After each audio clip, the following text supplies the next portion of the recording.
La contaminación en las grandes ciudades es un tema que vale la pena analizar. Monterrey no se queda atrás. En los últimos tiempos nos hemos dado cuenta que realmente el aire de la atmósfera de Monterrey está contaminado. Parece ser que la solución somos todos. Ya veremos en este programa. Soy Sergio Fernández Delgadillo. Bienvenidos a Mundo Sustentable.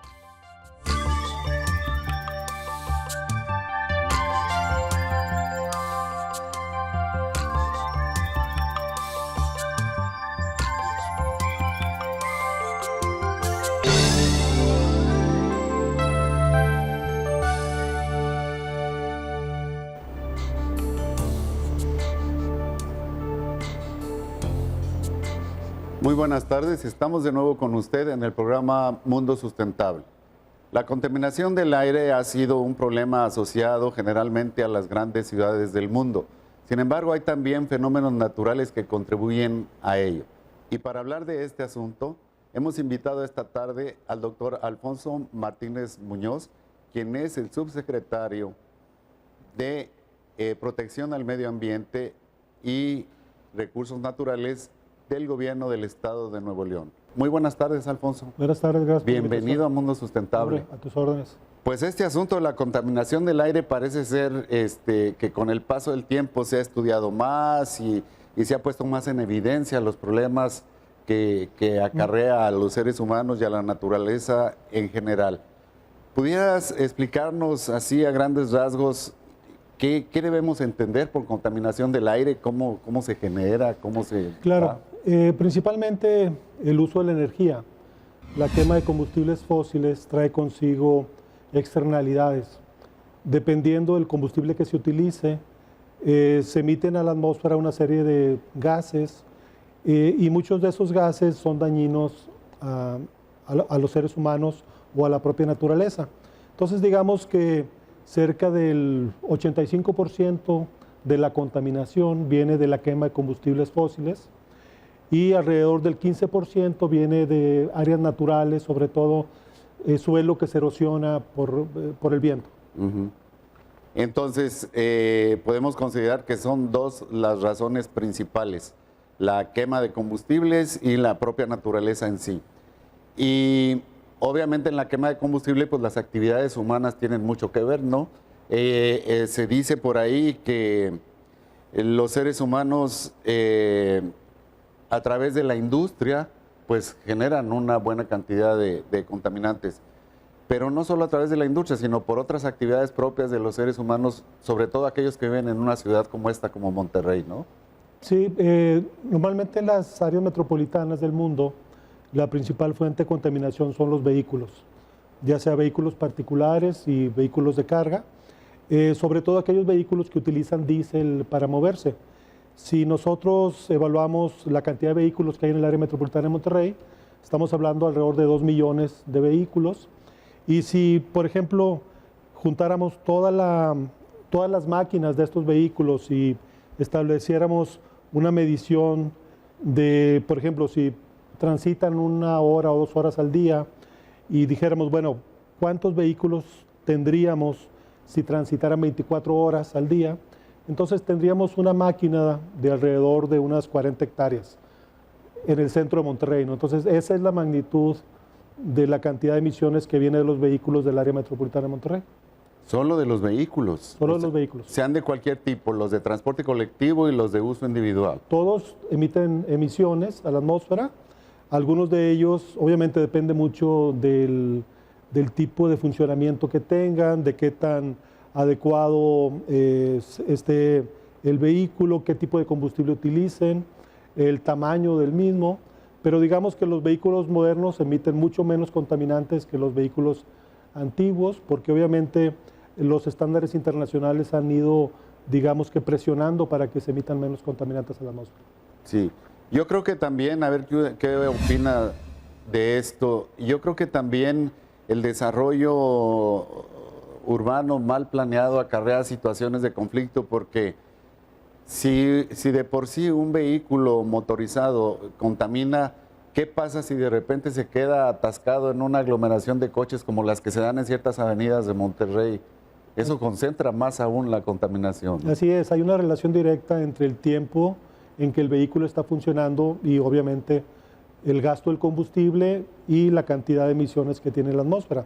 Entonces, como tú dices, por ejemplo, estas grandes inversiones en vivienda pública que se han hecho fuera del área metropolitana de Monterrey, necesariamente traen consigo nuevos vehículos de transporte para estas personas, lo cual incrementa el número de vehículos que transitan en el área metropolitana de Monterrey. Al mismo tiempo, las ciudades mexicanas tienen un modelo muy parecido a las ciudades estadounidenses. Sin embargo, nuestros niveles de emisiones por vehículos son mucho mayores. Entonces crecemos siempre dependiendo del auto, nuevas vialidades, tiempos de traslado cada vez más largos, por lo tanto, mayor necesidad para el auto. Y como tú dices, eso genera pues que los autos se trasladen a una velocidad bastante lenta en las horas pico, y eso va generando más y más emisiones, ¿no? Entonces, digamos que en todas las ciudades del mundo la principal fuente de emisión son los vehículos. Obviamente, los vehículos del área metropolitana de Monterrey comparados con los vehículos de otras ciudades, incluso de América Latina, son todavía más antiguos. Se han hecho comparaciones, por ejemplo, con los vehículos de la Ciudad de México, y los nuestros emiten 40% más de algunos contaminantes a la atmósfera, hexano, por ejemplo, porque la flota vehicular del área metropolitana de Monterrey es más antigua que la flota vehicular del Distrito Federal. En una ciudad como esta, donde la industria abunda, históricamente se ha pensado que la industria contribuye mucho a los procesos de contaminación de la atmósfera. Sin embargo, creo que porque la autoridad les ha exigido más en función del tiempo, o sea, el tiempo que la autoridad les ha exigido a ellos ha sido más largo, entonces ellos han encontrado posibles soluciones a los problemas que ellos tienen. ¿Esto es verdad o realmente todavía podemos encontrar industria en Monterrey que tiene un cierto nivel de contribución a la contaminación? Sí, obviamente la industria, por ejemplo, acerera, utiliza carbón mineral en la mayor parte de sus actividades. Entonces, obviamente, el carbón mineral tiene mucha energía acumulada y por lo tanto es viable para esos procesos tan demandantes de energía. Pero obviamente el carbón pues tiene emisiones a la atmósfera importantes. Estoy enterado que se están haciendo esfuerzos muy importantes para, ahora que hay la nueva ley de transición energética, donde se tiene que, digamos que diversificar la matriz energética de las industrias con un porcentaje de energías renovables. Hay industrias que están trabajando de manera muy importante en esto. Por ejemplo, Cemex está construyendo un parque eólico en General Bravo de más de 280 megavatios de capacidad instalada. Ternium está invirtiendo en energías renovables también. Entonces, se tienen que buscar nuevas formas. Sí, esto me parece muy interesante, pero seguimos hablando de este asunto Claro, en el siguiente con segmento. gusto. Estamos con usted en el programa Mundo Sustentable. En un momento regresamos.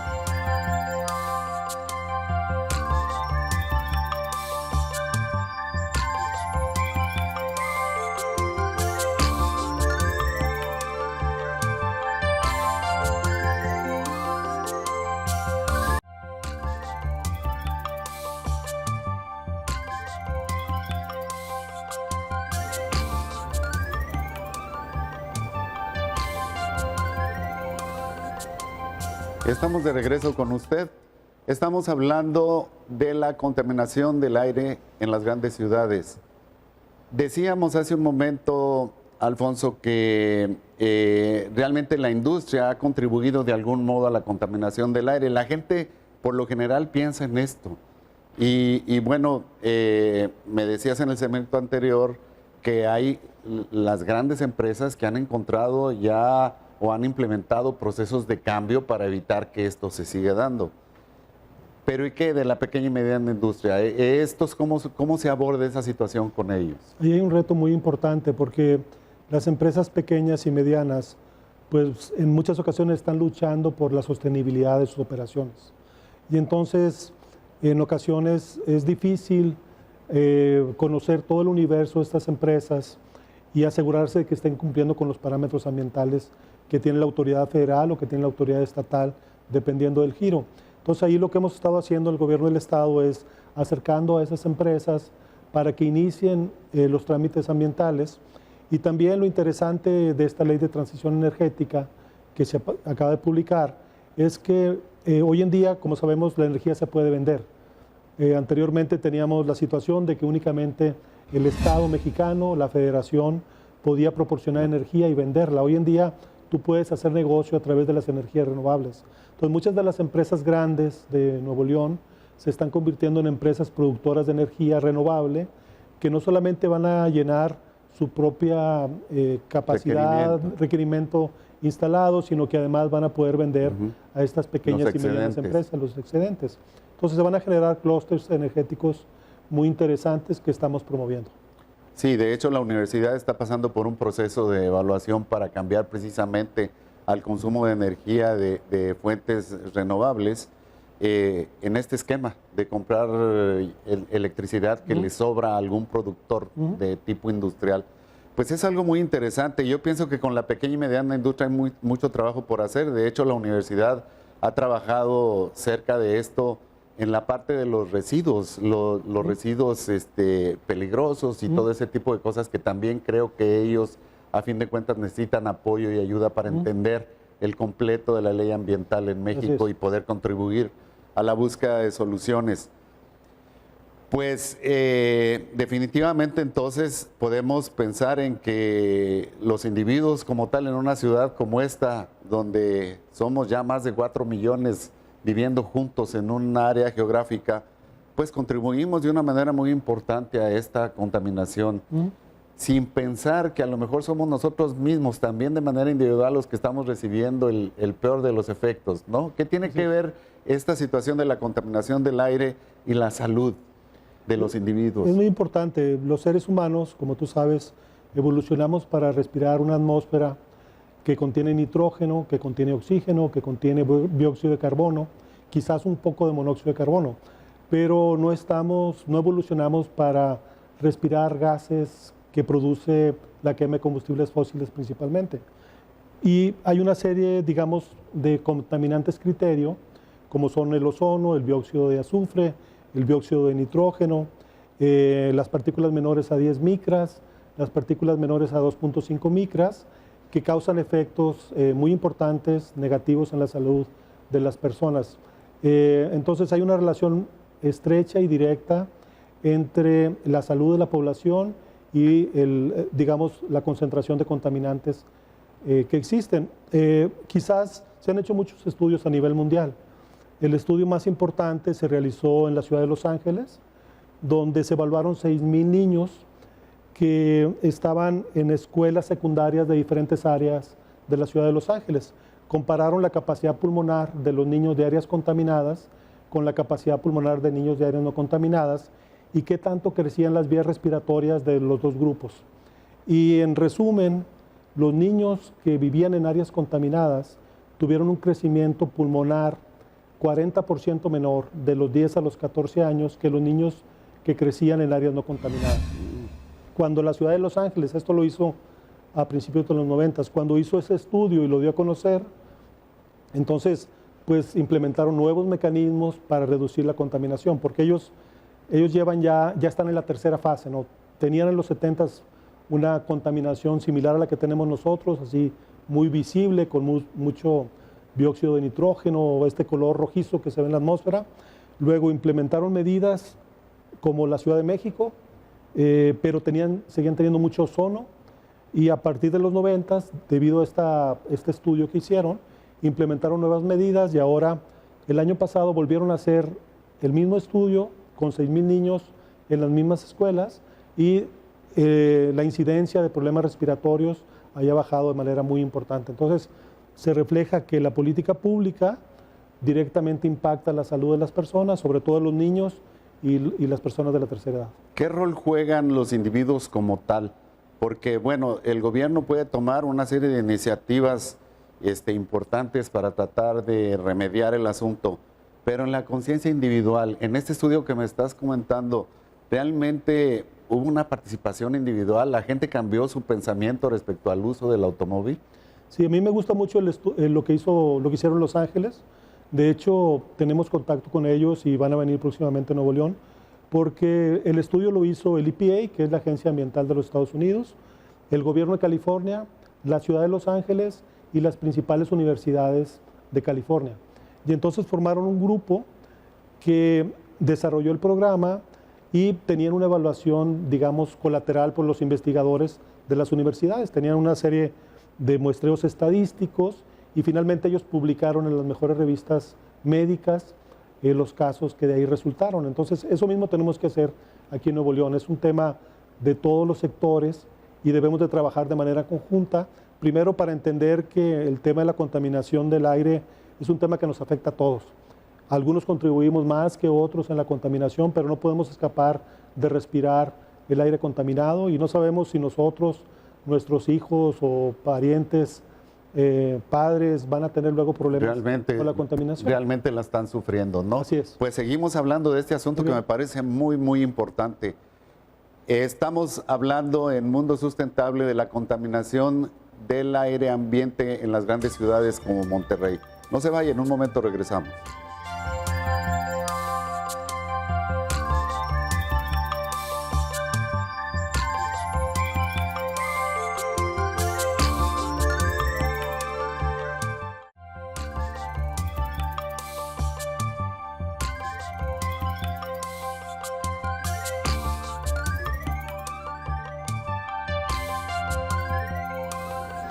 Estamos de regreso con usted en el programa Mundo Sustentable, hablando de la contaminación atmosférica en las grandes ciudades como Monterrey.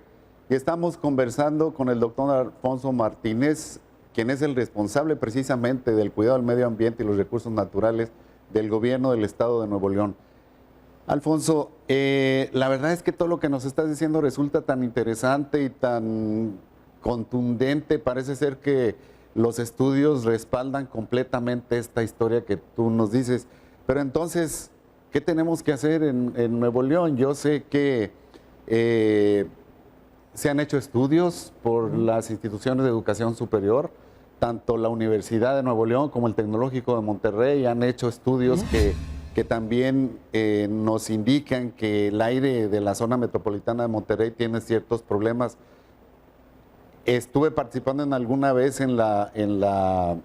junto con Semarnat, en una reunión en el gobierno anterior de Nuevo León, y nos decía la persona que vino de Semarnat que realmente el esquema de medición que está puesto en Monterrey de la calidad del aire es bastante bueno, pero que lo que realmente nos hace falta es tener medidas ya en el piso para empezar a buscar la solución a estos problemas. ¿Qué se está haciendo hoy en día en el gobierno de Nuevo León?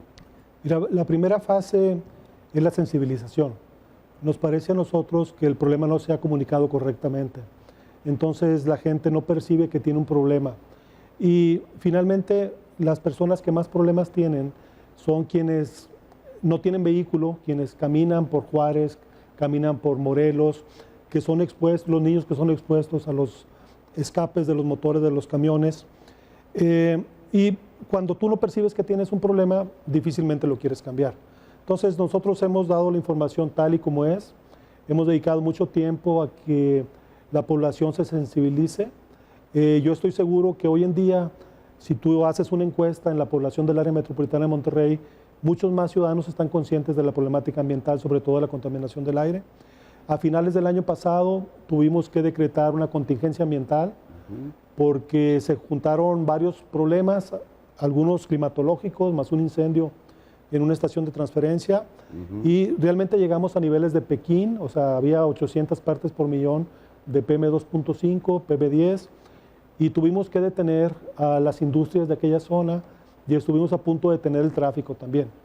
Entonces eso, alguna gente se ha acercado con nosotros y nos ha dicho, oye, ya estoy consciente de lo que pasó, porque ya cuando te dicen quédate en casa, no salgas, no hagas ejercicio, es que hay algo serio en el ambiente. Eso es muy importante porque no hay culpables, o sea, los culpables hemos sido todos, hemos dejado crecer el problema a la magnitud que tenemos ahora. Entonces esa es la primera fase que tenemos muy bien identificadas las fuentes de contaminación y tenemos un programa que se llama Nuevo León Respira.